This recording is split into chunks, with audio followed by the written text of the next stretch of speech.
क्या आप कल्पना कर सकते हैं कि आपके साथ पैदा हुआ आपके ही खून का इंसान आपका हमसफर नहीं बल्कि आपका सबसे बड़ा काल बन जाए। एक ऐसा साया जिससे छुटकारा पाने का सिर्फ एक ही रास्ता हो और वो रास्ता जाता हो सीधे मौत के दरवाजे पर। आज हम किसी काल्पनिक भूत प्रेत या चुड़ैल की कहानी की बात नहीं कर रहे हैं।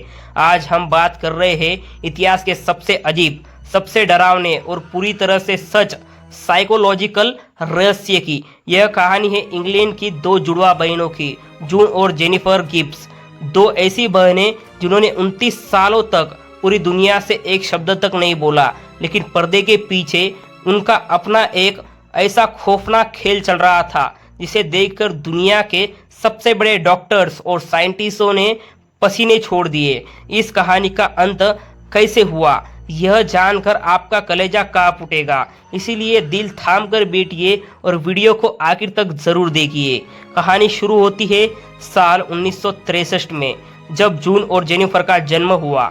शुरुआत में वे दोनों बिल्कुल आम बच्चों की तरह दिखती थी, लेकिन जैसे जैसे वे बड़ी होने लगी उनके माता पिता ने कुछ ऐसा नोटिस किया जिसने उन्हें होश उड़ा दिया।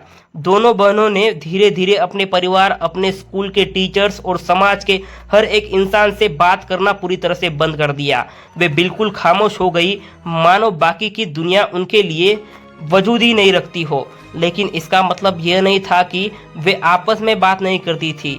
जब वे अपने कमरे में अकेले होती तो वे आपस में बात करती थी, लेकिन वो कोई आम भाषा नहीं थी। वे इतनी तेजी से और एक अजीब सी आवाज़ में बोलती थी जिसे साइन लैंग्वेज हम कहते हैं, क्रिप्टोफेसिया भी इसे कहा जाता है। यह उनकी खुद की बनाई हुई एक गुप्त भाषा थी जिसे उनके सगे माता पिता भी आज तक समझ नहीं पाए थे। पर इससे भी ज़्यादा डरावनी बात कुछ और थी। इन दोनों बहनों का व्यवहार देखकर ऐसा लगता था कि मानो दो शरीर में कोई एक ही आत्मा राज कर रही हो। आज जून अपनी उंगली हिलाती और जेनिफर भी उसी सेकंड उसी उंगली को हिलाती।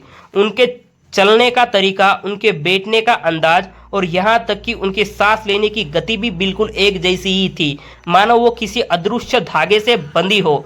जैसे जैसे उम्र बढ़ी उनका यह अजीब रिश्ता और भी भयानक रूप लेने लगा। डॉक्टर ने पाया कि यह कोई प्यार नहीं था बल्कि एक दूसरे के प्रति बेहद गहरी और जानलेवा नफरत थी। वे एक दूसरे से दूर नहीं रह सकती थी, लेकिन एक दूसरे के साथ रहना भी उनके लिए नरक से ज़्यादा। वे अक्सर रात में एक दूसरे का गला दबाने की भी कोशिश करती थी। और फिर उनकी इस नफरत ने एक नया मोड़ लिया। उन्होंने समाज के खिलाफ विद्रोह कर दिया। दोनों बहनों ने मिलकर चोरी, लूटपाट और शहर की कई इमारतों में जानबूझकर आग लगाना शुरू कर दिया। वे पकड़ी गई, लेकिन जब पुलिस ने उनसे पूछताछ की तो वह पत्थर की तरह मूर्त बनकर चुप रही। साल 1981 में कोर्ट ने दोनों बहनों के खिलाफ खतरनाक बर्ताव को देखते हुए उन्हें ब्रिटेन के सबसे कुख्यात और कड़ी सुरक्षा वाले मानसिक अस्पताल में भेज दिया। यह वो जगह थी जहां देश के सबसे खूंखार हथियारों और पागलों को रखा जाता था। वहां इन दोनों बहनों को 11 लंबे सालों तक कैद रखना पड़ा। अस्पताल के अंदर उन्हें अलग अलग कमरों में बंद किया गया ताकि उनका यह अजीब कनेक्शन तोड़ा जा सके, लेकिन डॉक्टर्स पूरी तरह से फेल हो गए। वे अलग रहकर भी बिल्कुल एक जैसा बर्ताव करती थी। अस्पताल में कैद के दौरान दोनों बहनें अपनी डायरिया लिखती थी, कविताएं लिखती थी, कहानियां लिखती थी। जब सालों बाद डॉक्टर्स ने उनकी डायरिया पढ़ना शुरू किया तो उनके रोंगटे खड़े हो गए। जेनिफर ने अपनी डायरी में लिखा था, जून मेरा सबसे बड़ा दुश्मन है। मैं उसकी आंखों में अपने लिए सिर्फ मौत देखती हूँ। हम दोनों एक दूसरे से जुड़े हुए हैं और जब तक हम दोनों जिंदा है हम में से कोई भी खुलकर सांस नहीं ले सकता है। वही जून ने लिखा था, क्या कोई है जो मुझे इस साये से आजाद कर सकता है?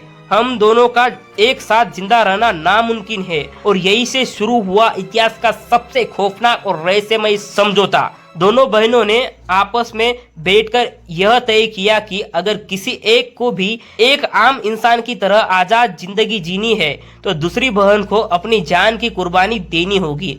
और उन्होंने फैसला कर लिया था, दोनों में से कोई एक मरेगा ताकि दूसरी जिंदगी आराम से जी जाए। और चौंकाने वाली बात सामने यह आई कि जेनिफर ने खुद आगे बढ़कर मौत को गले लगाने का फैसला किया।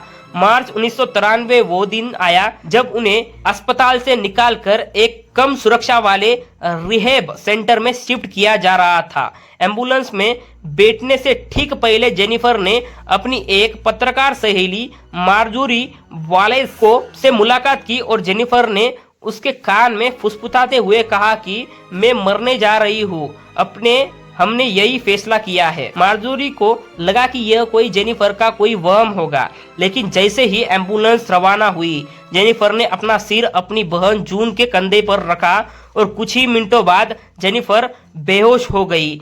जब एम्बुलेंस अस्पताल पहुंची तो डॉक्टर ने जेनिफर को मृत्यु घोषित किया और उसकी मृत्यु महज 29 साल की उम्र में हो गई। जेनिफर की मौत डॉक्टरों के लिए एक ऐसा सदमा थी जिसका जवाब मेडिकल साइंस के पास आज तक नहीं है। पोस्टमार्टम रिपोर्ट में सामने आया कि जेनिफर के शरीर में न तो कोई जहर था, न ही उसे कोई बीमारी थी और न ही उसने आत्महत्या की थी। उसके दिल की मांसपेशियों में अचानक में से सूजन आ गई, जिससे उसका दिल धड़कना बंद हो गया, मानो जेनिफर ने सिर्फ अपने दिमाग की ताकत से बिना किसी बाहरी चीज के खुद को मौत के हवाले कर दिया। लेकिन इस कहानी का सबसे हैरान करने वाला मोड़ तो जेनिफर की मौत के बाद आया। जेनिफर के मरते ही जून गिब्स, जो पिछले 29 सालों से पूरी दुनिया के लिए एक गूंगी और बहरी लाश बनी हुई थी, वो अचानक बिल्कुल सामान्य लोगों की तरह बर्ताव करने लगी। डॉक्टरों से बात करने लगी, माता पिता से बात करने लगी।